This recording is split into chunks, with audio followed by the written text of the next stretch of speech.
society and culture in which we live in shape our decisions. Society influences us greatly in most that we do. For example, the way we talk or dress. Society helps us want to fit in and conform to the ideals that are set. But it can also lead to the great exact opposite.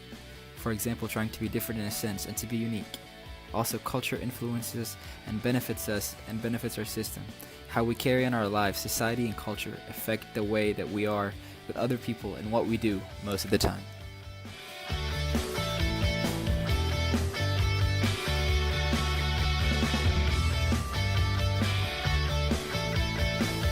First off, a great example is Nick Carraway, the main narrator of the novel The Great Gatsby, and also one of the main characters. In the beginning of the book, Nick states, "My house was at the top of the egg, and squeezed between two huge places that rented for 12 or 15,000 a season." Nick also goes on to say, "My own house is an eyesore." And that really shows the way that Nick conformed to the society in which he lived in, because all of his friends and relatives lived in relatively great houses, like Daisy, Gatsby, and Jordan Baker. This shows how even though Nick couldn't afford a house like his friends and the people that he lived around, he still moved into a terrible place and a terrible house, but just to be in a great neighborhood like Jay Gatsby. Much like The Great Gatsby, The Crucible is also a great example. The Crucible is a play written by Arthur Miller about the town of Salem and how it got bewitched, when really it started with a girl named Abigail who lied to all the priests and a bunch of people in the town and got a bunch of people killed for being witched when she was just trying to get out of it herself.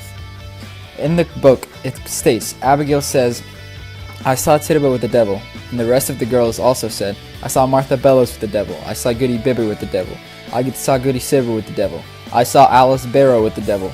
And that really shows how all the girls conformed to the idea that they were witches when really they were not witches, and they all agreed with Abigail just to get out of trouble, but really they all just conformed to an idea and to the society that they lived in. That was the best plan to take, because if they wouldn't have taken that, they would have gotten in more trouble than what they would really get into if they lied.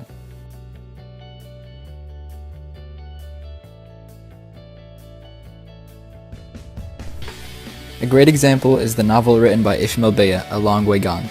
This book first takes place in a town of Sierra Leone, where the boy enjoys dancing with his brother while listening to American music. But fast forward a little bit later, and the boy talks about how Ishmael became a child soldier, and it even states, "Instead of playing soccer in the village square, I took turns at the guarding posts around the village, smoking marijuana and sniffing brown, cocaine mixed with gunpowder, which was always spread out on the table, and of course taking more of the white capsules as I became more addicted to them." Which shows how the society and culture in which Ishmael lived in really transforms him, and how it changes the way that he as an individual does things. Like, for example, on a daily activity, before he used to play soccer, when now all he could do is get addicted to the brown and the cocaine that he was taking. And then fast forward a little bit more, it talks, after the book is written, it talks about how Ishmael comes back to America. Well, he's living his life normally now, and how society has been conforming him now then.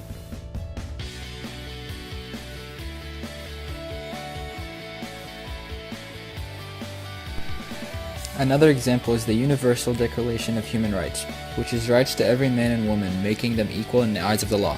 For example, Article 10, that states everyone entitled in full equality to a fair and public hearing by an independent and impartial tribunal in the determination of his rights and obligations and of any criminal against him, which is very evident in the US, but other countries and places that don't have that, it shows that the culture that they live in conforms the ideas that they believe.